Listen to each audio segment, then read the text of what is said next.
Hola chicos, bienvenidos a la clase de semiología correspondiente a síndromes respiratorios del área de defensa. Los síndromes respiratorios son conjuntos de síntomas y signos referidos al aparato respiratorio. Según el origen, lo vamos a dividir en síndrome de la vía aérea y síndromes pulmonares, que a su vez van a estar divididos en parenquimatosos, si afectan al parénquima, pleurales, si afectan a la pleura, y vasculares, si afectan a los vasos sanguíneos pulmonares. Los síndromes de las vías aéreas, bueno, para hablar primero de esto, vamos a recordar cómo estaba dividida anatómicamente la vía aérea en vía aérea superior e inferior. Hasta la laringe consideramos vía aérea superior, es decir, fosa nasal, faringe y laringe. Y a partir de la tráquea, entonces incluiría bronquios y bronquíolos, tenemos la vía aérea inferior. Según el mecanismo de producción, estos síndromes de las vías aéreas pueden ser obstructivos, infecciosos o por alteración de los componentes de la pared, que son las bronquiectasias. En cuanto a los síndromes obstructivos, ¿qué pasa en ellos? Hay un aumento de la resistencia al flujo en la vía aérea y esto genera una sobrecarga de trabajo para los músculos respiratorios que intentan sobrepasar ese aumento de la resistencia al flujo para poder realizar la ventilación. Entonces, vamos a ver primero las manifestaciones clínicas generales, digamos, comunes a estos síndromes obstructivos. Después tenemos que ver la localización anatómica del nivel de obstrucción, o sea, en qué órgano estaría localizada la obstrucción, y el diagnóstico etiológico, digamos, específico, o sea, qué patología específica es la que está causando dicha obstrucción, vale la redundancia. Pueden ser clasificados a su vez en reversibles e irreversibles. Las obstrucciones reversibles son el síndrome laringio obstructivo laringio y la crisis asmática. Y entre los irreversibles tenemos el asma bronquial y la EPOC.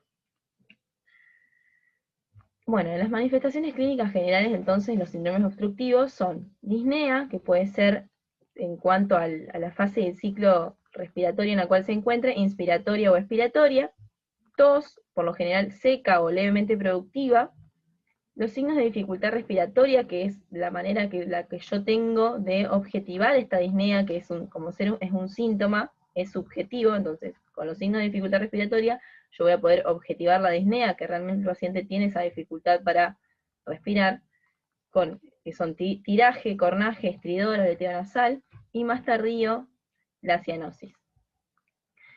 En cuanto a la localización anatómica del nivel de obstrucción, o sea, cómo voy a saber más o menos dónde se encuentra la obstrucción, en base a la clínica del paciente, las manifestaciones clínicas y al examen físico. Entonces, yo voy a tener que determinar si la obstrucción es de la vía aérea alta o baja. Y finalmente tenemos las etiologías específicas. Entonces, el síndrome obstructivo laringio, o sea, esto estamos hablando de laringe, vía aérea superior. Es un conjunto de síntomas y signos provocados por el insuficiente pasaje de aire a través de la laringe. Es muy frecuente en niños, sobre todo por las características anatómicas de la laringe del niño, por ejemplo, el ser más estrecha y más alta.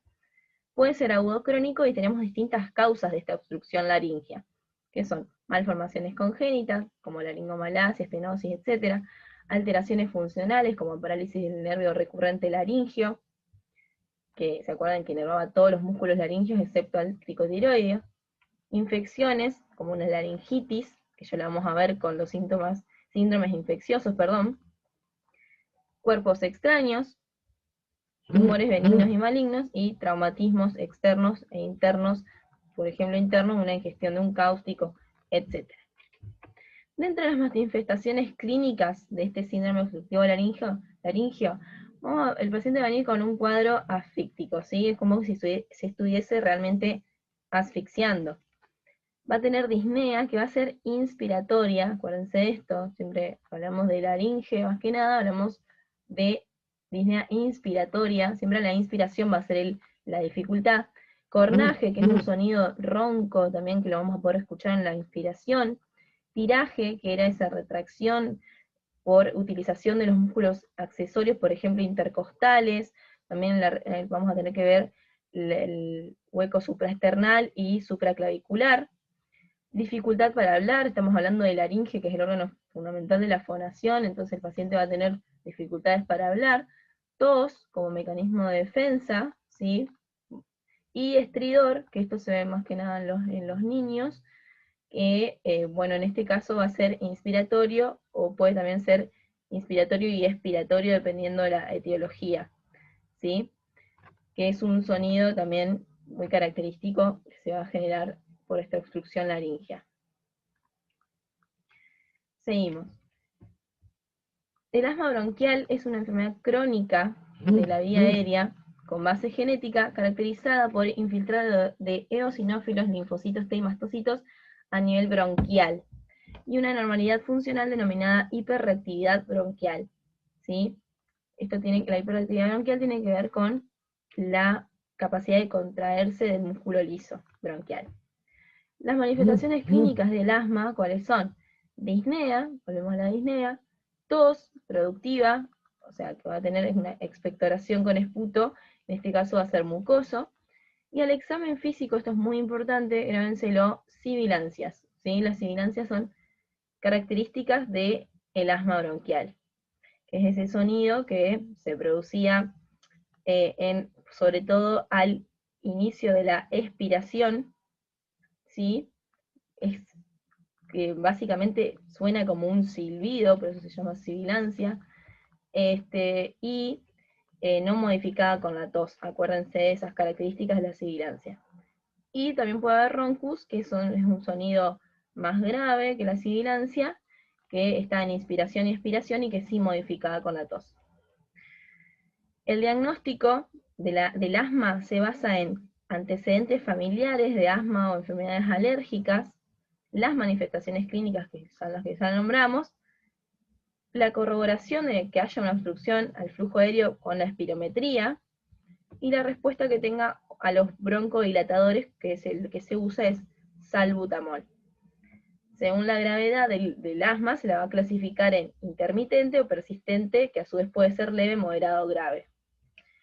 Dependiendo de qué, digamos, la frecuencia de los síntomas, de la frecuencia de exacerbaciones, que ahora vamos a ver que es la crisis asmática, si limita la actividad física, la espirometría, etc. Entonces, según esas características, la vamos a poder clasificar. La crisis asmática, si estamos hablando de asma, el asma es la enfermedad crónica, como ya dijimos. La crisis asmática es el episodio agudo de ese asma. ¿Sí? Si yo trazo una línea temporal, esta es toda la cronología del asma, en un momento dado puede hacer una crisis, un episodio agudo, una reagudización. Y la crisis asmática puede llegar a la muerte si no se reconoce y se trata de manera precoz sus signos de gravedad, que son disnea, que puede ser hasta de reposo, los signos de dificultad respiratoria que ya nombramos, imposibilidad para pronunciar frases, puede el paciente venir también con deterioro del sensorio, ¿sí? La frecuencia cardíaca va a estar elevada y la frecuencia respiratoria también. Todas esas características, sobre todo evaluar la sibilancia también, que puede llegar a, si es muy grave, puede llegar a ser audible sin estetoscopio, todas esas características las voy a evaluar cuando llegue al paciente y según cómo esté, digamos, lo voy a tratar de una u otra manera. Seguimos. En cuanto a la enfermedad pulmonar obstructiva crónica o EPOC, es la obstrucción al flujo aéreo crónica progresiva e irreversible debida a bronquitis crónica o enfisema pulmonar. Ya que acabo de tener dos patologías dentro de lo que es EPOC. Bronquitis crónica, que es la existencia de tos y expectoración durante al menos 3 meses de cada año y durante al menos 2 años consecutivos sin otra causa que lo explique. Y el enfisema, ¿qué es? El enfisema pulmonar es el agrandamiento anormal y permanente de los espacios aéreos distales del bronquiolo terminal, acompañado por destrucción de las paredes y sin fibrosis pulmonar. Y los que dice acá, la causa principal de la EPOC es el hábito de fumar, entonces es muy importante preguntar al paciente si fuma, hace cuántos años, todo el interrogatorio de tabaquismo. Y puede ser también el déficit de alfa-1 antitripsina, mucho más raro, que la alfa-1 antitripsina es un inhibidor de proteasas. Las proteasas, como por ejemplo la elastasa, digamos, se encuentran en las células inflamatorias. Entonces, Lo importante de la EPOC es esto que dice acá. Los pacientes con EPOC suelen encontrarse en el medio de estos dos extremos clínicos, o sea, entre medio del enfisema y de la bronquitis. Pero para estudiarlo resulta útil agruparlo en estas dos categorías, según predominan las manifestaciones de una u otra entidad. Ahora vamos a ver un cuadrito, una foto que le puse en la siguiente diapo, para que la entiendan mejor. Pero acuérdense, no son ni una cosa ni la otra por lo general. La mayoría de los pacientes con bronquitis crónica y algunos pacientes con enfisema no poseen obstrucción en el flujo aéreo y por lo tanto no padecen EPOC. Esto también es importante, o sea, ¿el paciente puede tener bronquitis? Sí. ¿Puede tener enfisema? Sí. ¿Tiene EPOC? No necesariamente. O sea, si no tienen obstrucción al flujo aéreo, no se considera una EPOC. Se considera una bronquitis o un enfisema.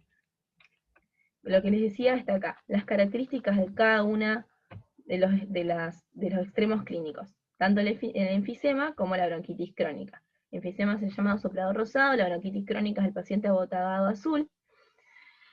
Lo más importante es esto, las características, digamos, la clínica, ¿sí? La disnea es más intensa en el enfisema que en la bronquitis, por ejemplo, la tos es característica de la bronquitis. Después lo que quiero que recuerden también es la progresión a cor pulmonale, que ya vamos a ver qué es, por ejemplo, es más frecuente en la bronquitis crónica. Hay un montón de otras características que se los dejé en el apunte, ¿sí? Al examen físico, pero la que yo quiero que se acuerden también del enfisema es esto, es el llamado tórax en tonel, ¿sí? O en barril, que fíjense en el enfisema por esta, digamos, al estar el tórax hiperinsuflado, por este aumento irreversible del tamaño del espacio aéreo, aumenta su diámetro antero-posterior, ¿sí? Como se ve acá. Este es el tórax enfisematoso en tonel o en barril. Del enfisema no está en la bronquitis crónica. Bien, continuamos. Ahora vamos a los síndromes infecciosos de las vías aéreas. Según el tiempo de evolución los podemos clasificar en agudos o crónicos. Dentro de los agudos tenemos la laringitis aguda, traqueitis, bronquitis o combinaciones de estas, ahora lo vamos a explicar, y dentro de los crónicos una reagudización de bronquitis crónica. Bien, laringitis, traqueitis, bronquitis. ¿Por qué los puse juntos a todas estas patologías? Porque en realidad pueden ser parte de un mismo proceso, que puede iniciar por ejemplo, en la nariz, ¿sí? O sea, donde empieza la vía aérea, una rinitis o una faringitis, ¿sí? Y continuar hacia abajo, hacia la laringe, tráquea y bronquios.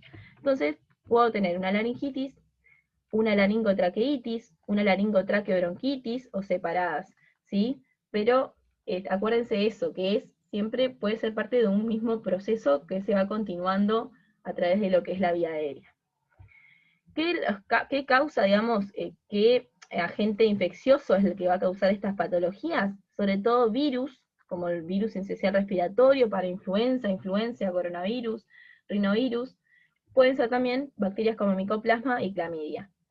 Son enfermedades benignas y autolimitadas, eso también es muy importante, esto es muy frecuente, una laringitis, sobre todo en meses de invierno, pero pueden generar hiperreactividad bronquial que persiste unas semanas luego pasado el episodio, y se especula que si son muy reiteradas tendrían que ver con la patogenia de la EPOC. ¿Sí?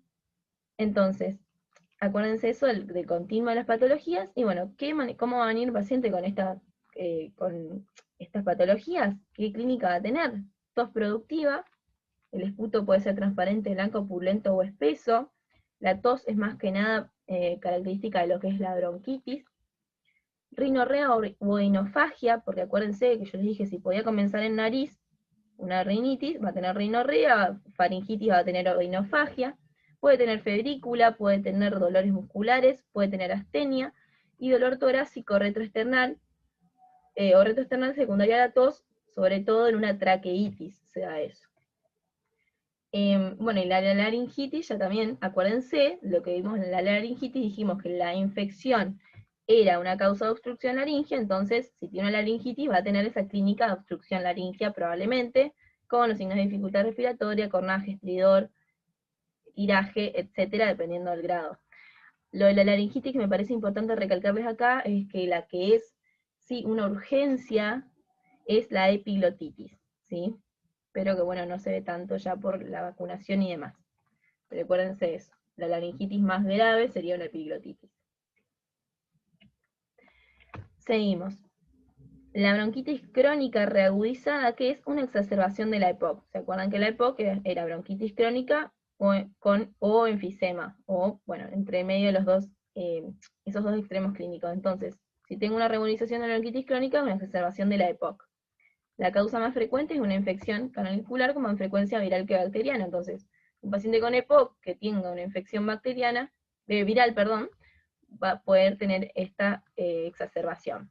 ¿Cómo se da cuenta, digamos, ese paciente con EPOC que está teniendo un episodio agudo de esa bronquitis crónica, por ejemplo?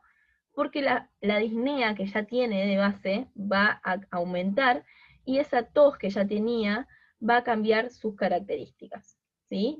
Y va a aumentar la obstrucción de la vía aérea. Entonces, con esas tres cosas es que se da cuenta o nos podemos dar cuenta que estamos frente a una reagudización de la EPOC. Por último, dentro de lo que es vía aérea, tenemos las bronquiectasias, que son dilataciones anormales y permanentes localizadas en el árbol bronquial, producidas por alteraciones irreversibles de los componentes elásticos y musculares de la pared.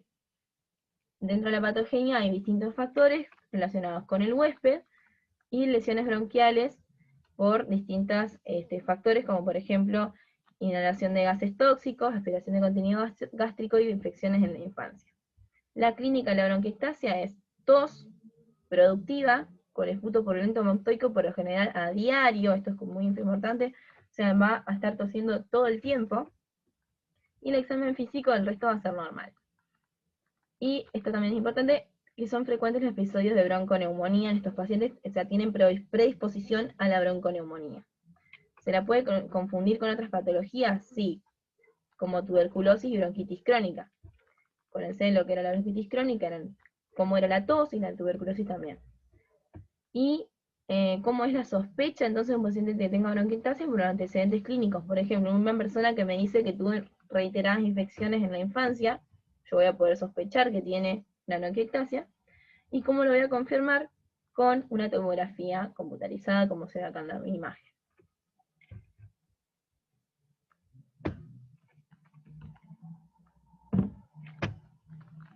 Ay, no sé qué toqué. Perdón. Ahí está. Bien, seguimos. Ahora ya nos vamos a lo que es parénquima pulmonar. ¿Sí? Síndrome parenquimatosos. Primero vamos a hablar del síndrome de condensación y después vamos a hablar de síndromes intersticiales. Y finalmente, bueno, síndrome cavitario y después ya pasamos a pleura y por último vamos a tener los síndromes vasculares.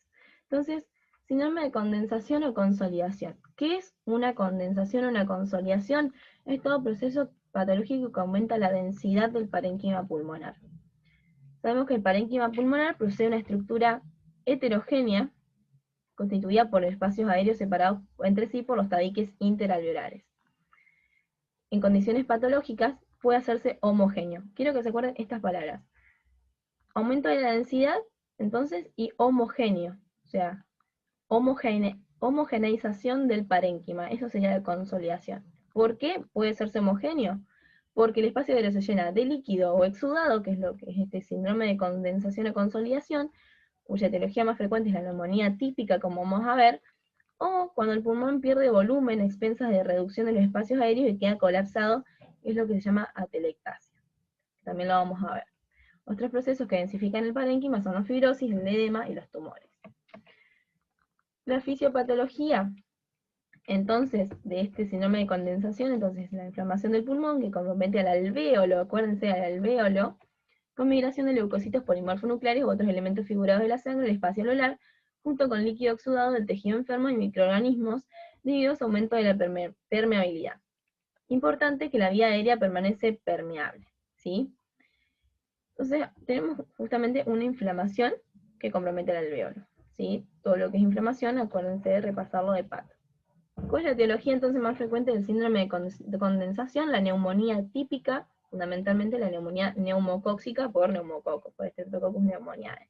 Otras causas son tumores, hemorragias alveolares, edema pulmonar, etc. Las manifestaciones clínicas, ¿sí? ¿Qué tiene que tener una condensación para que yo la pueda detectar semiológicamente el examen físico?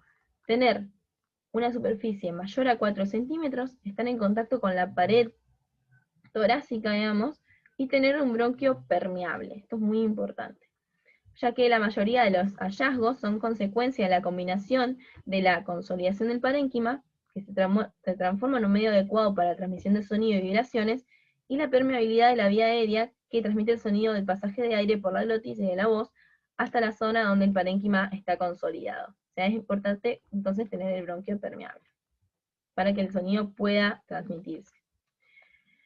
Vamos a hablar de neumonía típica. La neumonía típica presenta 4 fases anatomopatológicas, que son la inflamación, la hepatización roja y gris, y la resolución. ¿En qué fase voy a tener la mayoría de las manifestaciones clínicas? En la fase de hepatización. Ahora lo vemos.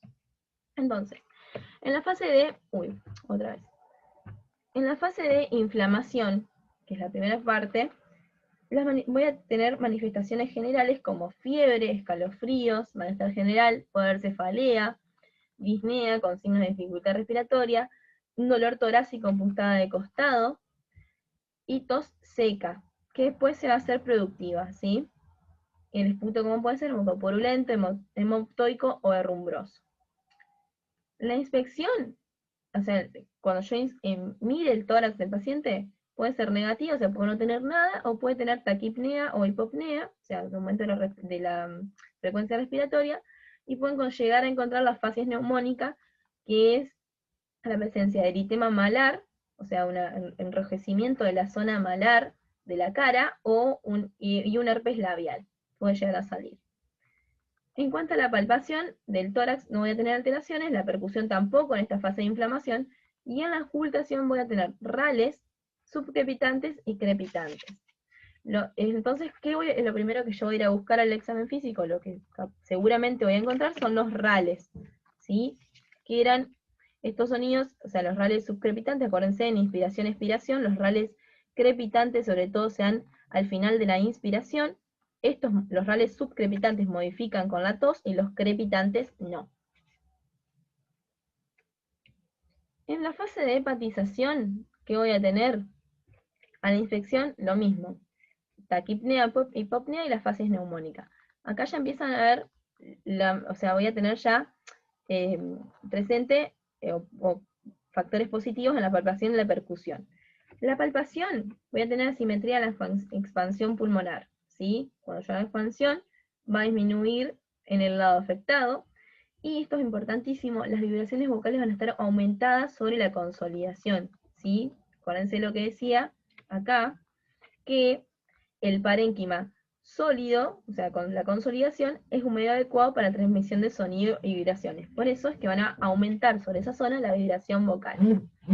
En cuanto a la percusión, que voy a tener matidez o submatidez sobre la área afectada, ¿sí? Ese tejido, ese parénquima pulmonar que normalmente es sonoro, ahora como va a ser sólido, va a estar homogeneizado, va a poder ser mate o submate sobre ese área, sobre el área de la consolidación. Y finalmente la auscultación, voy a seguir teniendo los rales subcrepitantes y crepitantes, puede haber sonido soplo tubario, que es, ¿se acuerdan? El sonido normal del pulmón es el murmullo vesicular. El soplo tubario es la presencia del sonido bronquial, que también es otro ruido normal, sobre la condensación. Y en cuanto a la auscultación de la voz, voy a tener broncofonía, pectoriloquia áfona y en ocasiones egofonía, que constituirían la tríada de consolidación. Lo que más me importa es que se acuerden son los rales y en ocasiones este soplo tubario. Pero los rales son los que sí o sí van a estar presentes. Crepitantes y subcrepitantes. Acuérdense sobre todo los crepitantes. Y en cuanto a la fase de resolución, que ya sería el final, la infección va a ser negativa, la palpación y percusión no van a estar alteradas, y lo que sí puede seguir persistiendo de manera aislada son los rales.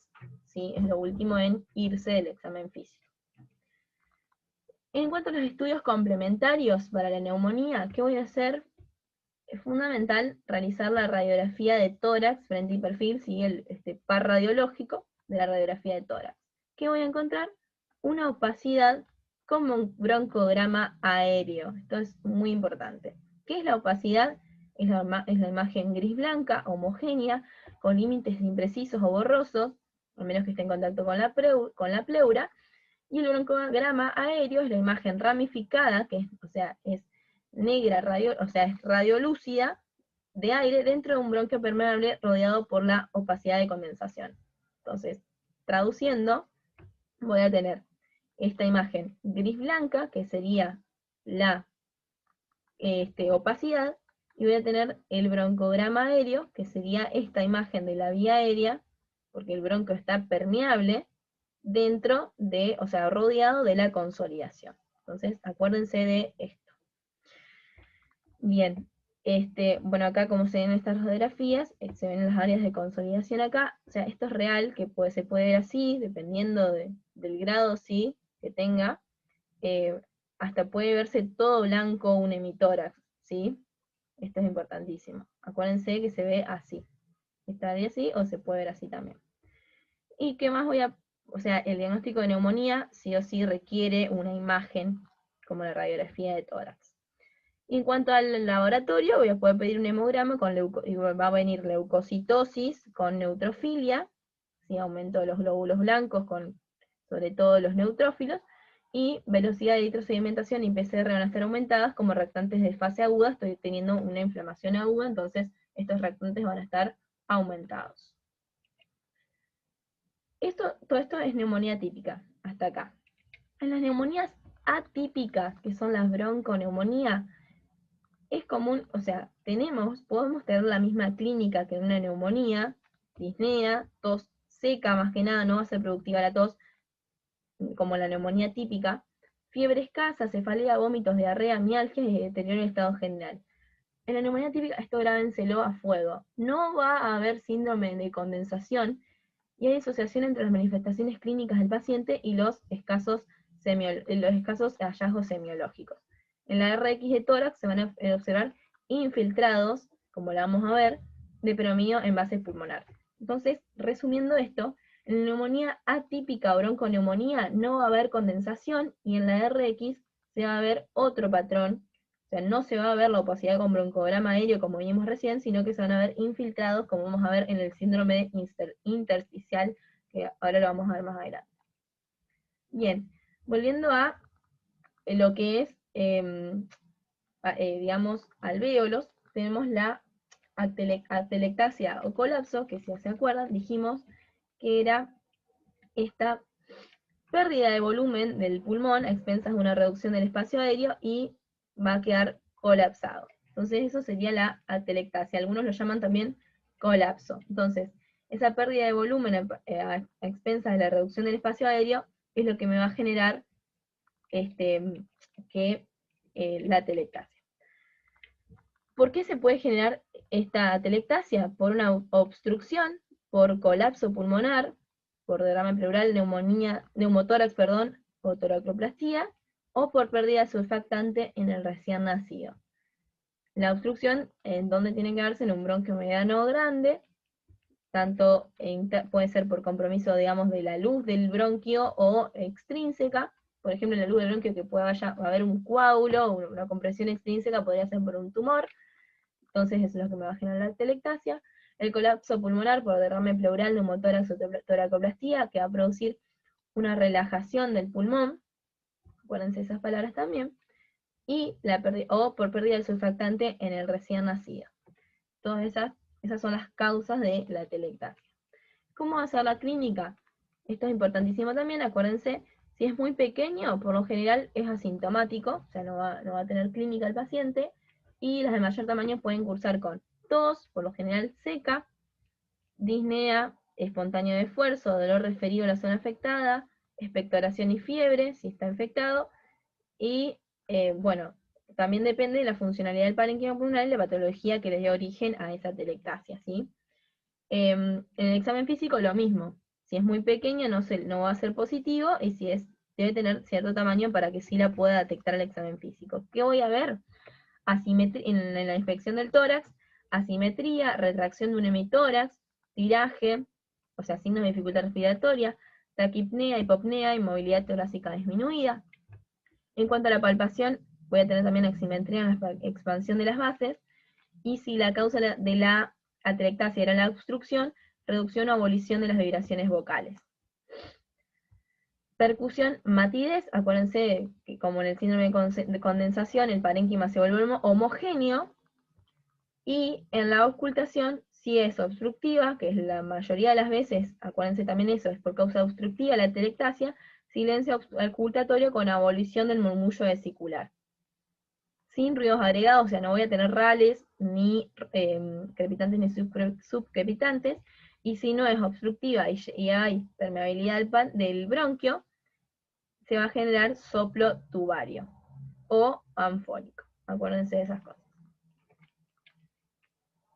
Entonces, básicamente, acuérdense de la matidez y de la reducción o abolición de la vibración vocal y del el silencio auscultatorio también. Esas tres cosas quiero que se acuerden de atelectasia. Estudios complementarios para atelectasia, radiografía de tórax también, ese pararadiológico, dependiendo de qué segmento, de qué porción afecte, puede ser que afecte a un pulmón, a un lóbulo, a un segmento. Y bueno, acá hay una imagen ilustrativa de una radiografía en la cual se puede ver esta atelectasia. Se ve también gris blanca, acuérdense, la atelectasia. En el laboratorio depende de la etiología, ¿sí? Si es obstrucción, si es por relajación de la pleura, acuérdense, o si es por pérdida de surfactante, y lo fundamental, que es lo que permite estudiar la etiología de la atelectasia, es la fibroscopía, ¿sí? Bien, seguimos. Síndrome intersticial, que son las enfermedades difusas del parénquima pulmonar. Son entonces enfermedades que afectan al intersticio. Acá ya no estamos en el alvéolo, sino que estamos en el intersticio, de forma difusa, ya que no solamente se va a ver afectado el tejido conectivo, sino también en grado variable el espacio alveolar y la vía aérea de pequeño calibre, ¿sí? Entonces, por eso acuérdense de enfermedad difusa del parénquima pulmonar. Las causas son muy diversas, así como los hallazgos anatomopatológicos, ¿sí? Y bueno, las, digamos, más importantes, las causas más importantes de síndrome intersticial son estas que están acá abajo. Neumonía atípica, como ya les dije, en la cual no aparece síndrome de condensación.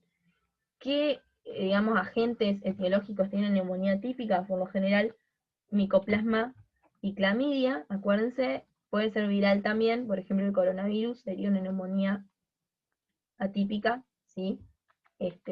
También, o sea, va a generar este síndrome intersticial, no hay condensación. Neumonitis intersticiales, como la fibrosis pulmonar idiopática y la sarcoidosis, por hipersensibilidad, por ejemplo, por exposición a agentes orgánicos como proteínas provenientes de deposiciones o plumas de aves, la neumoconiosis, que son exposiciones a agentes inorgánicos, por ejemplo la silicosis, por radiación luego de radioterapia, o enfermedades del tejido conectivo asociadas a enfermedades pulmonares intersticiales, como por ejemplo la artritis reumatoidea, que es una enfermedad del tejido conectivo que afecta al intersticio de manera secundaria. Las manifestaciones clínicas del síndrome intersticial, ¿cuáles son? Son siempre similares: disnea de esfuerzo, tos, que acá va a ser seca, acuérdense, tos seca, en ocasiones fiebre y fatiga. A la infección, ¿qué voy a tener? Signos de dificultad respiratoria, esta disnea objetivable que siempre hablamos, y si es tardío, o sea, si, digamos, si más bien, digamos, lo tengo por mucho tiempo a este síndrome, puedo llegar a tener hipocratismo digital o acropaquía, que son los dedos en palillo de tambor, y las uñas también en vidrio esmerilado. Y puede haber otros, a la infección otros signos, pero según la causa, depende mucho de la causa. Y en la auscultación, rales crepitantes. En cuanto a los estudios complementarios que voy a hacer para evaluar el síndrome intersticial, radiografía de tórax, frente y perfil, siempre acuérdense. Va a haber disminución del tamaño de los campos pulmonares, acompañadas de distintos patrones, reticular, nodulillar o retículo nodulillar, embrión esmerilado o el pulmón en panal de abejas. Importantísimo que afecta de forma difusa a ambos emisores, ¿sí? Y acuérdense de esto, que no hay acá, como se ve bien en la imagen, si comparamos esta imagen con la de la condensación, fíjense que nada que ver, no se ve acá claramente una imagen de condensación. Es un patrón difuso en el síndrome intersticial. Y también podemos hacer una tomografía, que en realidad es el método de detección, ¿sí? Fíjense acá los distintos patrones. Esto creo que lo había sacado de tomografía de coronavirus, ¿sí? Como se puede llegar a ver. La fibrobroncoscopía permite el diagnóstico definitivo. También podemos hacer gasometría arterial y en la espirometría voy a tener patrón restrictivo. Acuérdense, entonces, radiografía como primer estudio y después tomografía y fibrobroncoscopía. Seguimos dentro de lo que es síndromes pulmonares, tenemos el síndrome cavitario. Bien, vamos a hablar de lo que es una caverna o qué genera este síndrome cavitario.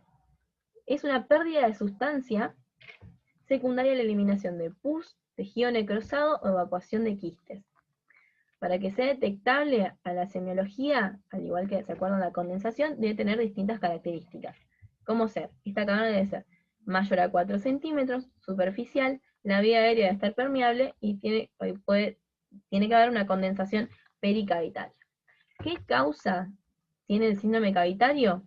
Puede tener causas inflamatorias, como la granulomatosis de Wenner y la sarcoidosis, neoplásicas, como un cáncer de pulmón o una metástasis de por ejemplo, un cáncer de mama, y causas infecciosas, la más, digamos, importante sería la tuberculosis, pero también se puede dar por un absceso pulmonar, por ejemplo, secundario a la neumonía, una micosis profunda, una parasitosis como la diatidosis, quiste tídico, etc. Vamos a hablar de tuberculosis y cáncer de pulmón, que son las que yo quiero que se acuerden. La tuberculosis, bueno, ya saben, la infección, lo van a ver, lo vieron seguramente mejor en micro, repasen bien lo que es toda la microbiología de la tuberculosis, y como puede ser, las manifestaciones clínicas que va a tener la tuberculosis, gran afectación del estado general, fiebre, sudoración nocturna, pérdida de peso, y tos productiva con expectoración, que puede ser distintos tipos los esputos. Puede ser seroso, mucoso, mucopurulento o hemoptoico, puede haber hemoptisis o sangre franca, o esputo numular, que era ese que tenía forma de moneda, que decían que esa forma de moneda era porque era la forma de la caverna. La inspección, o sea, del tórax de un paciente tuberculoso puede ser negativa. En cuanto a la palpación, las vibraciones vocales van a estar disminuidas si no hay, digamos, a la palpación del tórax, si no hay condensación, van a estar disminuidas, y si hay condensación pericavitaria, van a estar aumentadas, ¿sí? Al igual que pasaba como, ¿se acuerdan en el síndrome de condensación? Que las vibraciones vocales estaban aumentadas. La percusión, voy a tener hipersonoridad en la cavidad superficial y de gran tamaño, y si el aire está a tensión dentro de esa cavidad, puede llegar a ser timpánico. Entonces acá voy a tener, o sea, el sonido normal del pulmón era sonoro, acá voy a tener, si es muy grande la cavidad, hipersonoridad, y si el aire está a tensión, timpanismo, y si hay una importante condensación, acuérdense de condensación, matidez. Condensación pericavitaria, matidez. Y en cuanto a la auscultación, es el soplo cavitario inspiratorio, y si la cavidad es muy grande voy a tener soplo anfórico. ¿Sí? Entonces soplo cavitario, soplo anfórico, sobre el área, digamos, de ese área de la caverna. Estudios que se realizan para esta tuberculosis a nivel pulmonar, voy a pedir una radiografía y voy a poder ver una cavidad, sobre todo más bien en el apical, digamos. Acá, como se ve acá, esto es más bien ilio, pero bueno, está por lo general en el ápice, en el vértice, digamos, del pulmón. No en base, sino en vértice. Y en cuanto al cáncer de pulmón, yo quiero, primero vamos acá abajo, manifestaciones clínicas, fiebre, hemoptisis, dolor torácico, pérdida de peso. O sea, fíjense que cáncer de pulmón, las manifestaciones clínicas son bastante parecidas a la tuberculosis. Pérdida de peso, fiebre, o sea, afectaciones por el estado general, o sea, por lo general estas dos patologías, tuberculosis y cáncer de pulmón, son diagnósticos diferenciales, seguramente escucharon hablar de eso, o sea, voy a tener que decir por qué esto podría ser un cáncer de pulmón y por qué una tuberculosis. Y para esto es muy importante, chicos, la anamnesis, ¿sí? Si el paciente me dice que es fumador, porque, bueno, puede tener antecedentes de EPOC, si tiene antecedentes familiares de cáncer, si trabaja, si está expuesto a radiación, arsénico, o a contaminación ambiental, ahí ya me va a guiar más puede ser guiado para un cáncer de pulmón. En cambio, el paciente con tuberculosis va a tener otras cosas a la anamnesis. Sí voy a tener que indagar en otros datos. Por eso, acuérdense, lo fundamental siempre es la anamnesis. Sabiendo ustedes qué causa la patología, es que voy a tener que hacer preguntas en base a eso. Seguimos, ahora vamos con lo que son los síndromes pleurales, ¿sí? Voy a tener neumotórax y derrame pleural. ¿Qué es el neumotórax? Es la presencia de aire en el espacio pleural que lo transforma en una cavidad virtual, que transforma, perdón, esa cavidad virtual en real ocupada por aire. Acuérdense, las hojas pleurales están en una cavidad virtual, ahora como hay aire ahí adentro, se va a volver una cavidad real. Esto produce aumento de la presión intrapleural y se va a producir colapso pulmonar. Dentro de las etiologías del neumotórax tenemos el neumotórax espontáneo, traumático y iatrogénico. El neumotórax espontáneo puede ser primario o secundario. Si es primario, sea por ruptura de bullas. ¿Qué es una bulla? Es una vesícula subpleural, ¿sí? Que se produce por rotura alveolar, que puede ser congénita o adquirida. Y el secundario, el neumotórax espontáneo secundario, sea por complicación de una enfermedad pulmonar subyacente. Por ejemplo, en un paciente con EPOC, es lo más frecuente, ¿sí? El neumotórax primario, o sea, ¿en qué pacientes se dan estas bullas? Para que les quede, en pacientes longilíneos, delgados, o sea, personas flacas, delgadas, altas, por lo general jóvenes, varones jóvenes, ¿sí? Son los que tienen más frecuentemente estas bullas. Entonces, acá voy a tener un varón joven, y el secundario, una persona con EPOC, más o menos una persona de 60 años, tabaquista, etc. En cuanto al neumotórax traumático, o sea, por un traumatismo de tórax abierto o cerrado. O sea, un traumatismo de tórax abierto, por ejemplo, una herida de bala, una herida de arma blanca, y en el cerrado, por ejemplo, una fractura costal. ¿Sí? No sé, un paciente politraumatizado por un accidente de tránsito puede tener un neumotórax cerrado. Y en el iatrogénico, o sea, porque sea por, digamos, iatrogenia médica, cuando yo voy a colocar un acceso venoso central, o voy a hacer una punción de la pleura y genero este neumotórax de manera accidental, digamos. Bien, eso es una de las clasificaciones, entonces, según la etiología. Seguimos. Según cómo sea la presión intrapleural, el neumotórax puede ser normotensivo o hipertensivo, ¿sí? Acuérdense eso. Según la magnitud del neumotórax, a la radiografía, esto también es muy importante, puede ser grado 1, 2 o 3. ¿Cómo voy a saber la magnitud de la radiografía del neumotórax?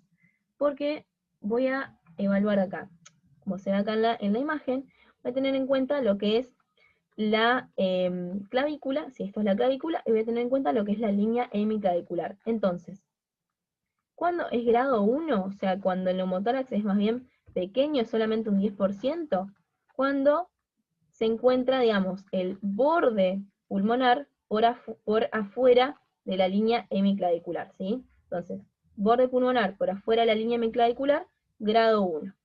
Si se encuentra este borde pulmonar a nivel de la línea hemiclavicular, va a ser grado 2, o sea, un 50% de afectación, y si se encuentra por dentro del borde pulmonar de la línea hemiclavicular, grado 3, ¿sí?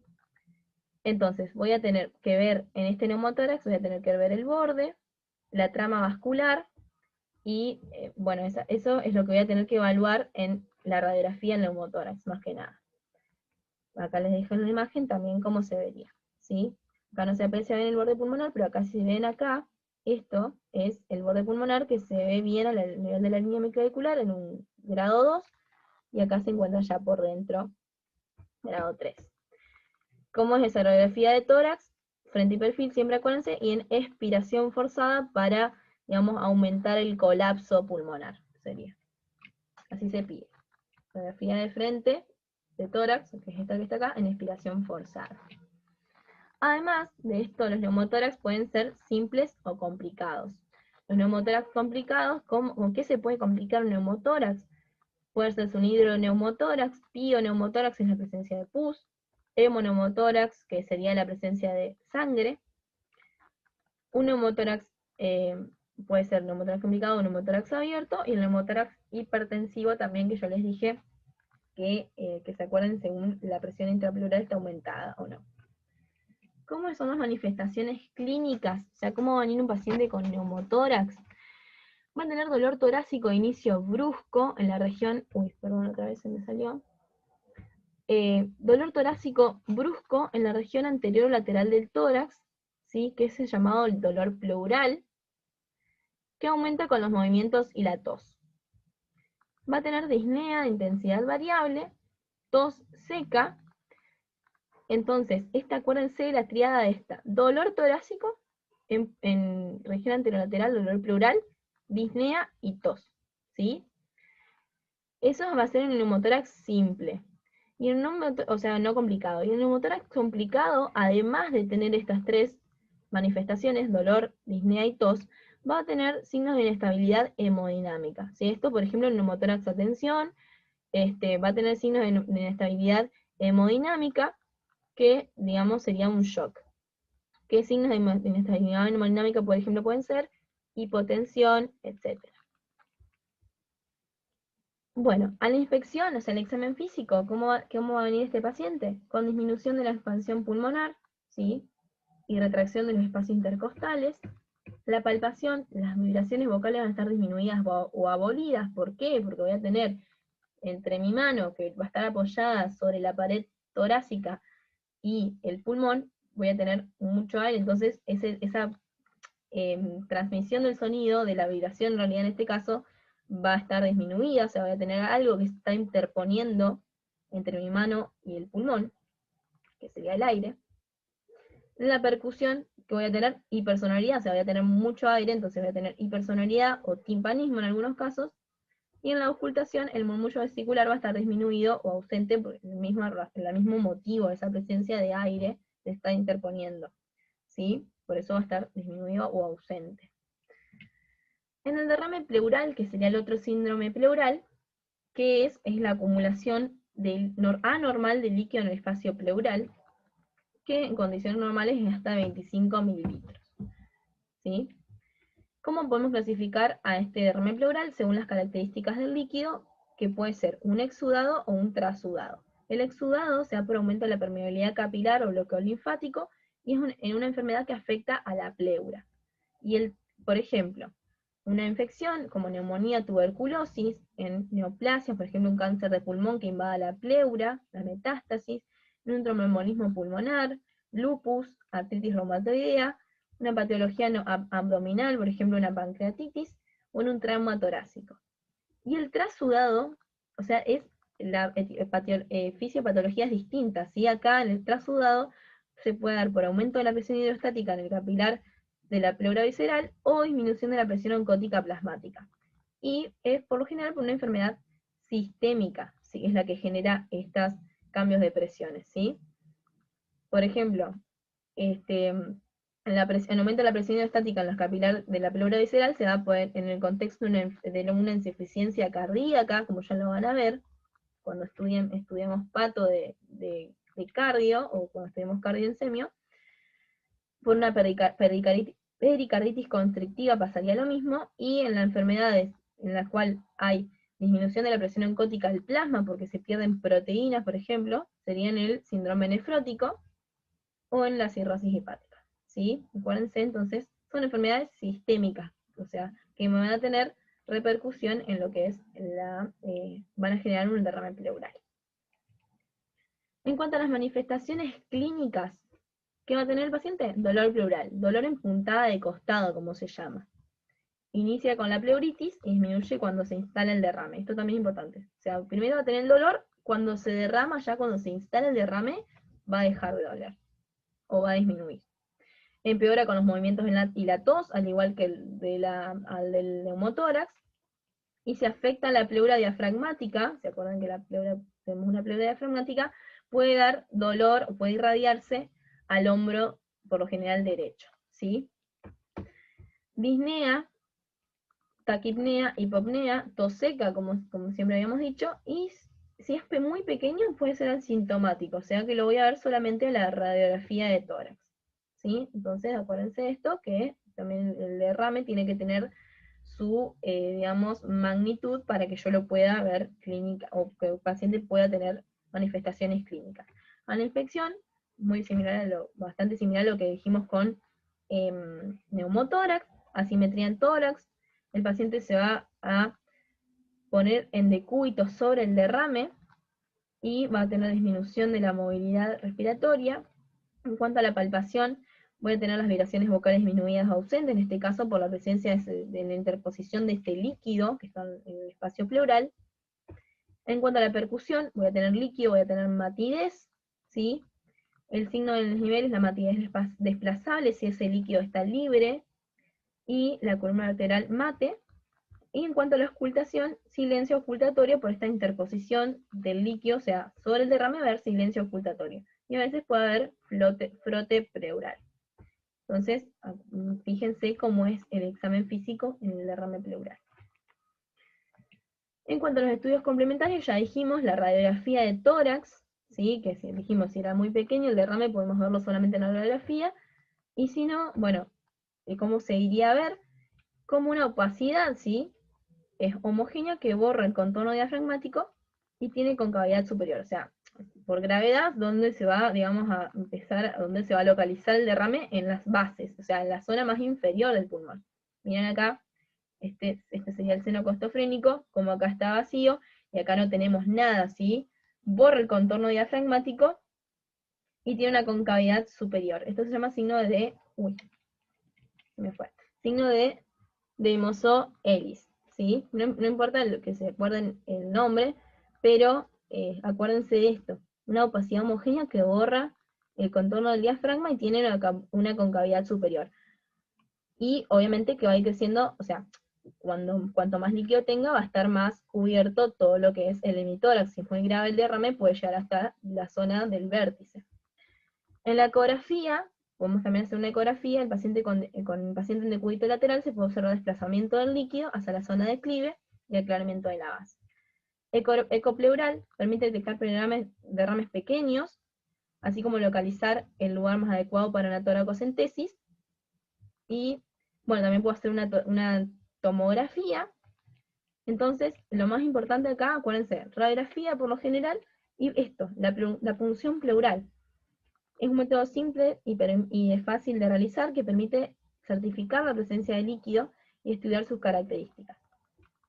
O sea, yo voy a tener un derrame pleural. Ahora, ¿cómo voy a saber qué es un exudado, un trasudado, lo que sea? Por la punción pleural, ¿sí? Y aparte, voy a poder, si es muy grande ese derrame, extraer líquido para aliviar la disnea, sobre todo, del paciente, o sea, para aliviar los síntomas. Una vez extraído el líquido, se lo analiza macroscópica y microscópicamente, como ya les dije, para saber, digamos, qué etiología ante qué etiología estoy, ¿sí? Entonces, acuérdense, radiografía y toracocentesis o punción pleural. Bueno, y finalmente, los síndromes vasculares, que son los que afectan a la vasculatura pulmonar. Esto no me voy a explayar mucho porque se va a estudiar mejor en la UP de cardiología. Pero bueno, el más frecuente es la hipertensión pulmonar y la causa del mismo, que es el tromboembolismo pulmonar. Bueno, esto también quiero que se acuerden esto, lo más importante, cuando la hipertensión pulmonar se hace severa, puede producir falla ventricular derecha y la insuficiencia cardíaca derecha. Esta insuficiencia cardíaca derecha, secundaria a una hipertensión pulmonar producida por una patología respiratoria, es conocida como cor pulmonale. Esto lo van a ver bien cuando vean cardio, ¿sí? Entonces no me voy a explayar mucho en esto.